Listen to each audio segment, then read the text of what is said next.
राज्य दृष्टिमा देशभित्र दूरी हुँदैन। नमस्कार, म धीरज बस्नेत। समाचारको गर्भमा विवरण मात्र होइन, कारण र निवारणको बाटो पनि हुन्छ। पर्दामा देखिने र छेकिने खोजीको खबर उद्घाटन गर्न तम तयार बाइलाइन। दर्शकबिन, कहाँ मिल्छ अस्तित्व आमालाई बिर्सेर, कहाँ मिल्छ पहिचान बाबुलाई लत्याएर। तर हाम्रो देशमा यही भइराखेको छ। पृथ्वी नारायण शाह जसले आमा बाबुको काम गरे, अर्थात् यो देशलाई नेपाल बनाए र नेपालीको पहिचान दिलाए, आज उनीलाई बिर्सिन खोज्दैछ सरकार। सम्झिन खोज्नेलाई लछार पछार गरेर तमासा देखाइराखेको छ प्रहरी। केही वर्ष अघिसम्म राष्ट्रिय एकता दिवस मनाइन्थ्यो पृथ्वी जयन्तीमा, तर अहिले पृथ्वी जयन्ती समेत मनाउन दिइँदैन एकता दिवसमा। दुनियाँमा देश निर्माताको कत्रो सम्मान हुन्छ, तर यहाँ शालिग तोडेर तुजुक देखाइन्छ, आफूलाई गणतन्त्रको भक्त बनाइन्छ। जसले राष्ट्र निर्माताको नाम लिन्छ उसलाई गणतन्त्र विरोधी भनेर बिल्ला भिराइन्छ, अपमान गरिन्छ र खुइल्याउन खोजिन्छ। मानौ यो देश आफै एक भएको हो। यहाँ कसैले टुक्रे राज्यलाई एक बनाउन र यो देशको अस्तित्व जोगाउन कामै गर्नु परेन। अहिलेका ठूला राजनीतिक दलहरू र सरकारले यस्तो हीन भावना राखे पनि नेपाली सेनाले भने आफ्नो शिरमा राखेको छ पृथ्वी नारायण शाहलाई। बडो प्यारसँग कार्यकक्षदेखि बैठक कक्षसम्म उनको तस्बिर झुन्ड्याएको छ। मुख्यालय अगाडि भव्य शालिग बनाएको छ।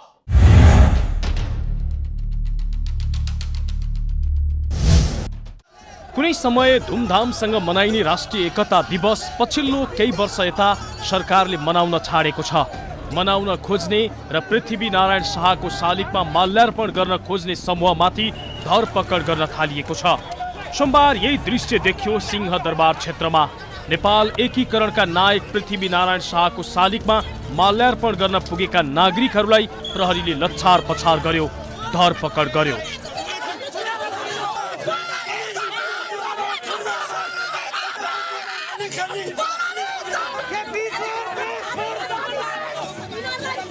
सरकारले पृथ्वी नारायण शाहको नाम लिनुलाई गणतन्त्रको विरोध गर्नु जस्तो नजरले हेर्दै आएको छ। तर सरकारको यो शैलीलाई चुनौती दिँदै नेपाली सेनाले आफ्नो शिरमा पृथ्वी नारायण शाहलाई झुन्ड्याएको छ। नेपाली सेनाको बैठक कक्षमा रहेको यो तस्बिरलाई हेर्नुहोस्, जहाँ पृथ्वी नारायण शाहको तस्बिर झुन्ड्याइएको छ।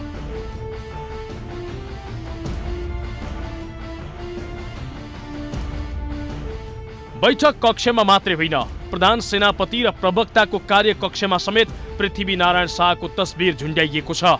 हरेक कार्यक्रममा पृथ्वी नारायण शाहको तस्बिर राखिन्छ। सेनाले आफ्नो मुख्यालयमा पृथ्वी नारायण शाहको भव्य शालिग नै बनाएको छ, अर्थात् उनलाई आफ्नो पिता जस्तो मान्छ नेपाली सेनाले। हरेक गुल्म र कार्यालयमा उनको फोटो राखिएको छ। राष्ट्रिय झण्डा जति नै प्यारका साथ सेनाले पृथ्वी नारायण शाहको तस्बिरहरू झुन्ड्याएको छ भित्ताहरूमा। गणतन्त्र आएपछि अहिलेकी राष्ट्रपति विद्यादेवी भण्डारी रक्षा मन्त्री हुँदा नेपाली सेनालाई सबै कार्यालयबाट पृथ्वी नारायण शाहको तस्बिर हटाउन निर्देशन जारी भएको थियो। मन्त्री परिषदले निर्णय नै गरेर पठाएको यस्तो पत्रलाई तत्कालीन प्रधान सेनापति हुकमाङ्गत कटवालले च्याति दिएका थिए। त्यति मात्रै होइन, उनले जङ्गी अड्डामा बैठक डाकेर कुनै पनि कार्यालयबाट पृथ्वी नारायण शाहका फोटाहरू नझिक्ने मात्रै होइन, नभएको स्थानमा थप्ने निर्णय समेत गराए। सबै आर्मी अफिसरमा पृथ्वी नारायण शाहको फोटो छैन भने फोटो राख्नु भन्ने आदेश दिए। त्यस लगत्तै आर्मी सभा कक्षमा पृथ्वी नारायण शाहको पूर्ण कदको शालिग बनाइएको थियो। क्याबिनेटको निर्णय भएर आर्मी हेडक्वार्टरमा आएको छ। मेरो त्यस बेलाको अब त्यो सिनियर मोस्ट स्टाफ गर्नेहरूले मेरो स्टाफहरूले यस्तो के गर्ने भने मैले यसो सोचेँ, यो त होइन होला, तर हाम्रो होइन हजुर मैले पढेरै भनेको भने त्यसो बेला यो चाहिँ नमान्ने, त्यो चिठी सिठी फाल्नेको त फाल्नुपर्छ, यो फोटोहरू फाल्ने चाहिँ कुरा आउँदैन, यो इतिहास लेख्ने कुरा आउँदैन, कुनै बेला हातमा इतिहास लेखिँदैन। नेपाली सेनाले इतिहासमै गाउँदैन जस्तो छु। अनि त्यही दिन राति हामीले चाहिँ यो सभा हलमा पृथ्वी नारायण शाहको फोटो एकातिर भानुभक्तको फोटो राख्या र अनि त्यसको भोलिपल्ट अनि नेपाली सेनाभित्र चाहिँ परिपत्र गरेको कि पृथ्वी नारायण शाहको फोटो काहीँ केही यदि छैन भने तुरन्त राख्नु भनेर परिपत्र गरेको। सेनाले पृथ्वीनारायण शाहलाई यति महत्त्व दिएको छ कि उसले धुमधामसँग पृथ्वी जयन्ती मनाउने मात्रै होइन, उनको एकताको सन्देश फैल्याउने समेत काम गर्न थालेको छ। उनको एकीकरण अभियानको प्रचार गर्ने काममा पनि सेना खटिएको छ। यसपटक सेनाले पृथ्वीनारायण शाह एकीकरण गर्न जुन बाटोबाट जसरी काठमाडौँ आएका थिए, ठिक त्यसै गरी गोर्खाबाट सेनाको टोली काठमाडौँ भित्रै आएको छ। उनी हिँडेकै बाटो हिँडेर सेनाको टोली काठमाडौँ आएको हो। काठमाडौँको तारकेश्वर नगरपालिकाका स्थानीयले सेनाको टोलीलाई पञ्चे बाजा बजाएर आइतबार झाँकी सहित भव्य स्वागत गरेका थिए।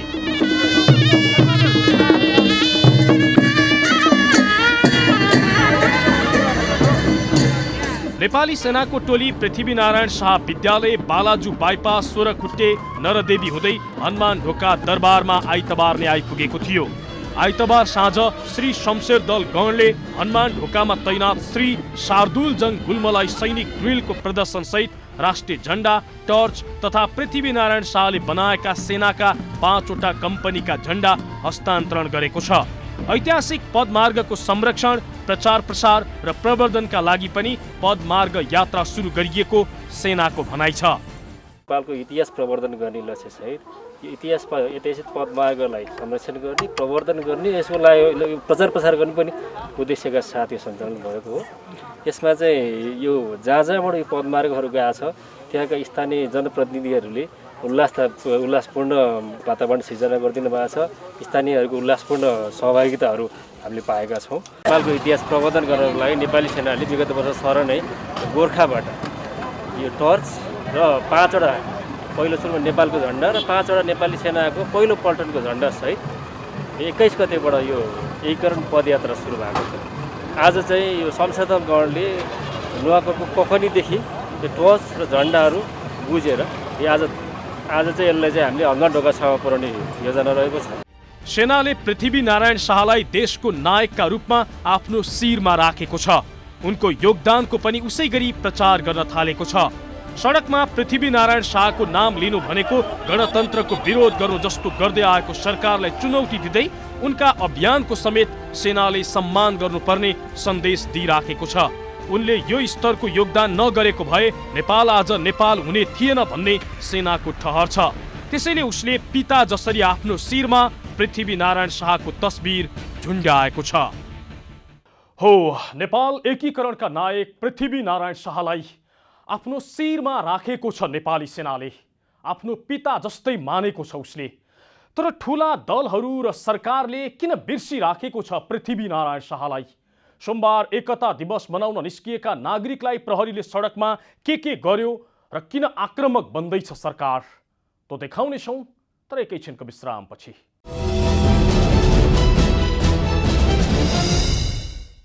दर्शकबिन, आज हामी बाइलाइनमा सरकारले सम्झिनै नचाहेका पृथ्वीनारायण शाहलाई नेपाली सेनाले शिरमा राखेको विषयमा चर्चा गरिराखेका छौँ। सेना आफ्नो पिता जसरी सम्मान गर्छ पृथ्वीनारायण शाहलाई, तर सरकार पृथ्वी जयन्ती मनाउनै चाहँदैन र मनाउन खोज्नेहरूलाई पनि लछार पछार गर्छ। किन पृथ्वीनारायण शाहलाई सम्झिनै चाहँदैन सरकार? किन उनीप्रति यति हीन भाव राख्छ सरकारले? इतिहास नै नामेट गर्न किन लागि परेको छ राज्य? हेर्नुहोस् यो रिपोर्टमा।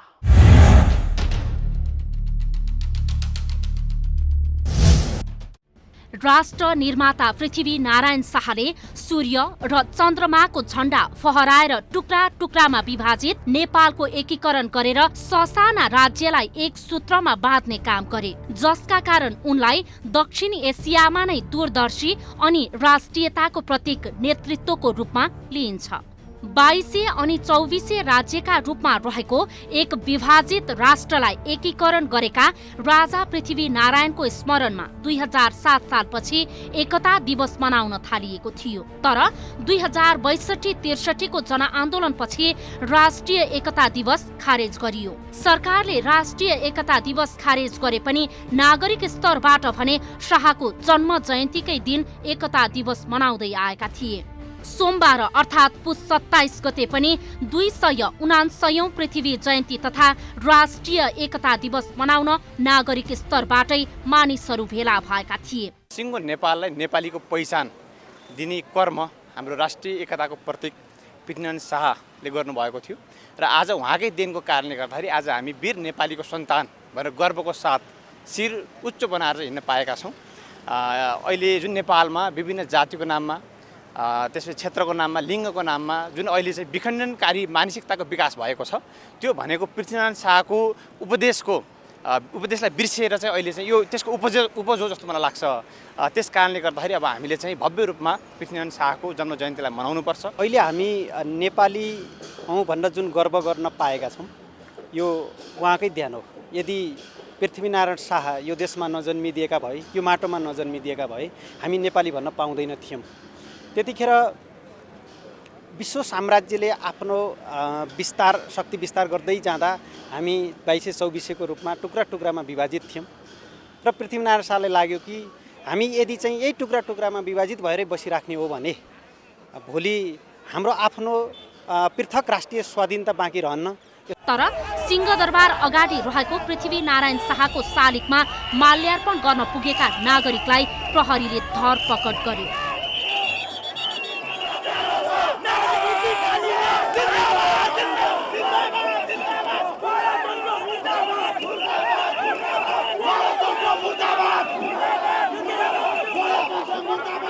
राष्ट्रियताका सवालमा दूरदर्शी नेतृत्वका रूपमा हेरिने पृथ्वीनारायण शाहको नाममा सिङ्गो नेपालको पहिचान अनि नेपालीपनको बिगुल फुकिरहेको नागरिकलाई प्रहरीले लाठी बजारेपछि देशभक्तिको माहौल छिनभरमै तनावग्रस्त बन्यो।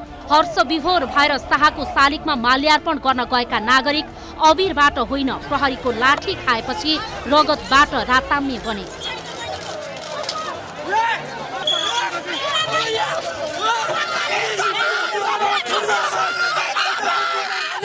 पृथ्वीनारायण शाहलाई त सम्झेर मात्र त नपुग्ने हो, तर अहिले त सम्झिन पनि दिएन। अहिले लाठीचार्ज भयो हामीहरू त्यहाँबाट तल रोडबाट, जबकि यो सरकारले बनाइबक्सेको यो पृथ्वीनारायण शाहबाटै नै यो बनेको त्यही दरबार हो, सिंहदरबार होइन। त्यहाँबाट आएर यो चाहिँ उहाँहरूको चाहिँ खेल्ने ठाउँ। अब अहिले आएर हामीलाई बाटो भयो, त्यो बाटोबाट पनि सिधा जान दिएन। आज 5 वर्षको लागि दिँदाखेरि पनि यिनीहरू गर्नु चलाउन सकेन। आज रोडमा आउँछ उनीहरूको पदको लागि, त्यहाँ भाषण हुन्छ उनीहरूको पदको लागि, न जनताको लागि छ न देशको लागि छ।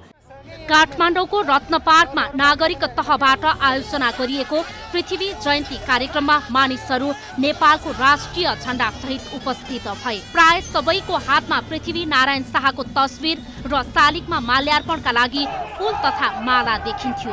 मुलुकलाई एकीकरण गर्ने महान व्यक्तिको जन्म जयन्तीमा नेपाल र नेपालीको बिगुल घन्किँदा धरपकड हुनु राजनीतिक पूर्वाग्रहको पराकाष्ठ ठान्छन् राष्ट्रिय प्रजातन्त्र पार्टीका अध्यक्ष पशुपति शमशेर राणा।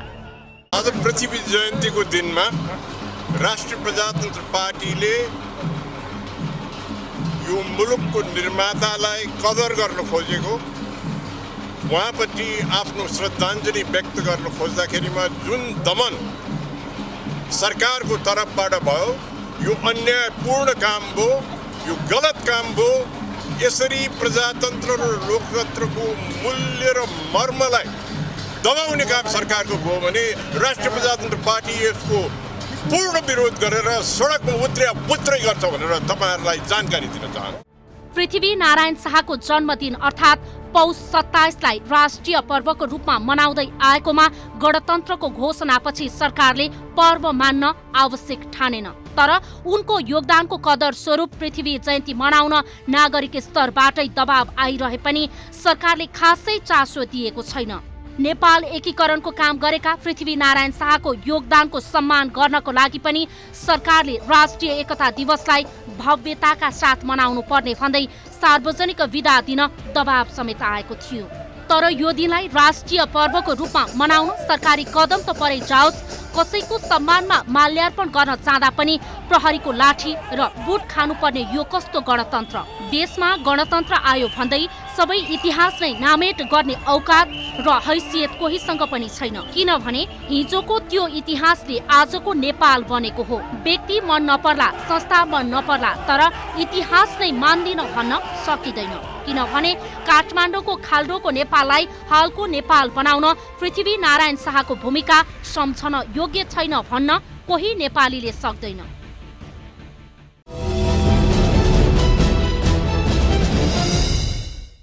दर्शकबिन, आज हामी बाइलाइनमा नेपाल एकीकरणका नायकलाई किन बिर्सिँदैछ सरकार र पृथ्वीनारायण शाहका विषयमा किन बङ्ग्याइयो इतिहास तो देखाइराखेका छौँ। पृथ्वीनारायण शाह यो देशको राष्ट्र निर्माता हुन्, त्यसमा केही अपवाद बाहेक धेरैको विमति नहोला। तर यिनी पृथ्वीनारायण शाहका विषयमा यस्ता भ्रम फैलाइएका छन् कि यिनले कृतिपुरवासीको नाक काटे, जिउँदै मान्छेको रगतको खोलो बगाए। यो सत्य कति थियो कि इतिहास बङ्ग्याइयो? हेर्नुहोस् यो रिपोर्टमा।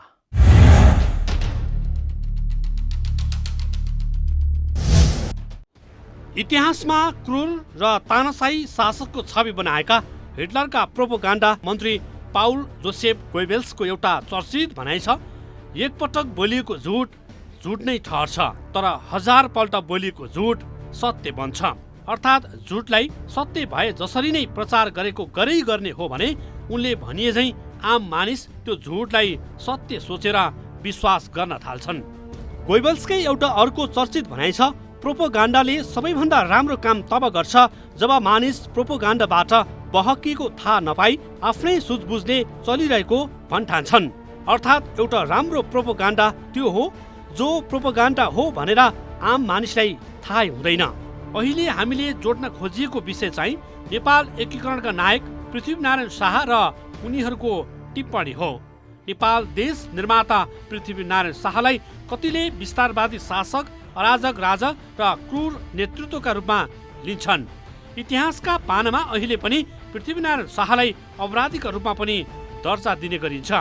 कीर्तिपुर आक्रमणका क्रममा 2 पटक हार बेहोरेपछि तेस्रो पटकको आक्रमणमा सफल भएका उनले कीर्तिपुरवासीको नाक र कान काटेको बदनाम इतिहास छ। पृथ्वीनारायण शाहले नेपाल एकीकरण गर्दा कीर्तिपुर राज्यमाथि विजय हासिल गरेपछि 865 जनाको नाक, कान र ओठ काटेका थिए भन्ने इतिहास छ। उक्त इतिहासबारे स्वदेशी तथा विदेशी लेखक तथा इतिहासकारहरूले पनि विभिन्न तथ्य लेखेका छन्। तर अझै पनि उक्त लेखबारे कुन सही हो र कुन गलत हो भन्ने यकिन हुन सकेको छैन, जसले गर्दा विभिन्न टुक्रामा विभाजित राज्यलाई एकीकरण गर्दै एउटा सिङ्गो देश नेपाल निर्माण गराए, जुन कुरालाई कहिल्यै नकार्न सकिँदैन। तर इतिहासमा युद्धका समयमा भएका केही घटनाहरूलाई लिएर त्यसलाई अपव्याख्या गरेर राष्ट्र निर्मातामाथि आघात पार्न नहुने धेरैको बुझाइ छ। युद्धमा भएका केही घटनाहरूलाई अपव्याख्या गरेर प्रोपोगान्डा फैलाएर बदलाको भावले इतिहासलाई नामेट पार्न नहुने मार्क्सवादी दर्शनका अध्येता गोपी रमन उपाध्यायको भनाइ छ। स्वाभाविक प्रक्रिया अन्तर्गत भएको कुरा हो र यसलाई अब अहिले आएर इतिहासको बदला लिने किसिमले है पृथ्वीनारायण शाहले नाक काटेका थिए, फलान्थोक गरेका थिए, यस्तो गरेका थिए, अत्याचार गरेका थिए, यो भनेर अहिले चाहिँ न्यु खोज्ने कुरो होइन। अहिले त्यो न्यु खोज्न आवश्यकता छैन। त्यो त इतिहासले छोडेको ऊ हो, इतिहासले सुम्पेको काम हो। जुन भयो भयो, युद्धमा त्यस्तो भयो। अब अहिले त्यसको बदलालाई लिएर ल यो भन्ने कुरा पनि बेठीको हो, युद्धमा हुन्छ नै, यसरी बुझ्नुपर्छ के। तर कीर्तिपुरवासीले भने अहिले पनि पृथ्वीनारायण शाहले कीर्तिपुरमाथि सजिलै विजय हासिल गर्न नसकेको, त्यसको झोक बाँकी रहेका मानिसहरूमाथि ज्यादती गरेको बताउँदै आएका छन्। कीर्तिपुरवासीले आत्मसमर्पण त गरे, तर 2 पल्ट हारेको कुरा पृथ्वीनारायणको मनमा बिजेको थियो र त्यसैले उनले युद्ध पराजित हुँदाको वितृष्टा मेटाउन यहाँ बाँकी रहेका युवाहरूको नाक, कान र ओठ काटेका थिए भन्ने शिलालेखमा लेखिएको छ। कीर्तिपुरवासीले केही समय अघि मात्रै पृथ्वीनारायण शाहको तथाकथित अपराधको विरोध गर्दै 865 किलोको घण्टा बनाएका थिए। यसको अर्थ शाहले 865 जना कीर्तिपुरवासीको नाक र कान काटेको विरोधको प्रतीक थियो। तर प्राध्यापक उपाध्याय विश्वमा अहिले रहेका कुनै पनि देश इतिहासमा युद्धबाटै अहिलेको अवस्थामा आएकोले त्यति बेलाको परिस्थितिलाई बुझेर पनि स्वाभाविक रूपमा लिनुपर्ने बताउँछन्। जसले जति योगदान गरेका छन् संसारमा, किनभने एकैचोटि राष्ट्र बनेको होइन, एकैचोटि देश बनेका होइनन्, एकैचोटि ऊ बनेको होइन, लामो एउटा चाहिँ राज्यको समाजको विकास क्रमको दौरानमा राष्ट्रहरू, राज्यहरू बन्दै गएका हुन्। ती हामीले पुर्खाको चाहिँ तपाईँको कतिपय कुराहरूलाई राम्रा कुराहरूको स्मरण गरेर जगेर्ना पनि गर्नुपर्दछ र असल इतिहासका असल कुराहरूलाई हामीले जगेर्ना गरेर भविष्यको पुस्तालाई चाहिँ सन्देश दिन सक्नु पर्दछ। पृथ्वीनारायण शाहले धेरै पटक कीर्तिपुरमाथि आक्रमण गरेका थिए। त्यसमध्ये उनले 3 पटक ठूलो आक्रमण गरेका थिए। पहिलो आक्रमणमा कालु पाण्डे मारेका थिए भने दोस्रो युद्धमा पृथ्वीनारायण शाहका भाइ सुरप्रताप शाहको आँखा फुटाइएको इतिहास पाइन्छ। दुवैपल्ट पृथ्वीनारायण शाह कीर्तिपुरबाट पराजित भएका थिए। तेस्रो पटक आक्रमण गर्दा गोर्खाली सेनाले 1822 साल जेठ 1 गते कीर्तिपुरको कोत लुटेका र चैत 27 गते कीर्तिपुरवासीका नाक कान काटेको बदनाम इतिहास दर्ज छ। सन् 1814 देखि 1816 सम्म चलेको नेपाल अंग्रेज युद्ध तत्कालीन नेपाल अधिराज्य र इस्ट इन्डिया कम्पनी बीच भएको थियो, जुन बेला नेपालमा पनि ससाना राज्यहरूबीच युद्धको समय चलिरहेको थियो। पृथ्वीनारायण शाहले त्यति बेला नेपाल एकीकरण गर्ने गरी विभिन्न 2224मा छरिएर रहेका राज्यहरूलाई एकीकरण गर्दै थिए। सबै राज्यलाई कब्जामा लिएर सिङ्गो नेपाल बनाउने अभियानमा लागेका पृथ्वीनारायण शाहलाई बदनाम गराउने उद्देश्यले पनि अङ्ग्रेजहरूले त्यस्ता कुप्रचार गरेर इतिहास बनाएको र त्यसलाई नेपालीमा उल्था गर्दा पृथ्वीनारायण शाहबारे यस्तो प्रचार भएको पनि कतिपयले बताएका छन्। तत्कालीन समयमा इतिहास लेख्ने मानिसले भाषा नबुझ्दा पनि इतिहास बाङ्गिएको कतिपयको भनाइ छ। शाहले कीर्तिपुरमाथि विजय गरेपछि आफूहरूको नाक काटिएको बताए पनि त्यसको भाव नबुझेर शाब्दिक अर्थका पछि लाग्दा त्यस्तो भएको पनि कतिपयको जिकिर छ। खासमा हारेपछि नाक काटिएको भन्नुको अर्थ इज्जत गएको भन्न खोजिएको, तर यथार्थ बङ्ग्याएर इतिहास कोरिएको र भावलाई गलत अर्थ लगाएको पनि आरोप लाग्ने गरेको छ। हो, इतिहास जित्नेहरूको लेखिन्छ, तर जितेर पनि पृथ्वीनारायण शाहका विरुद्धमा लेखिएको छ इतिहास। बेलायतका लडाकुले पृथ्वीनारायण शाहलाई खुइल्याउने नियतले अंग्रेज लेखकलाई जे लेख्न लगाएका थिए, नेपालका केही लेखकहरूले हुबहु त्यसलाई उल्था गरिदिए र भनिदिए पृथ्वीनारायण शाहले कीर्तिपुरको नाक काटे र त्यहाँ रगतको खोला बगाए। यो भ्रम चिर्न राज्य अग्रसर हुनुपर्छ र अध्येताहरू भन्छन् यस्ता भ्रम फैलाइएको छ, त्यसलाई रोक्नुपर्छ। राष्ट्र निर्माताप्रति सम्मान गर्न राज्य अग्रसर होस्, गणतन्त्र ल्याएपछि राष्ट्र निर्मातालाई लत्याउनुपर्छ भन्ने भ्रमबाट दल र सरकार मुक्त होस्। पृथ्वीनारायण शाहप्रति हाम्रो विशेष सम्मान। हौस् त, आजलाई सरकारले सम्झिन नचाहेको र नेपाली सेनाले शिरमा राखेको राष्ट्र निर्माता पृथ्वीनारायण शाहको प्रसङ्ग यति नै। मुलुकको माटो जहाँ छोए पनि राष्ट्र एकैचोटि जागरुक हुन्छ। यो दूरीविहीन आचरण नै समाचार, समाचारको मूलधार बाइलाइन अर्थात् जिम्मेवार पत्रकारिता। नमस्कार।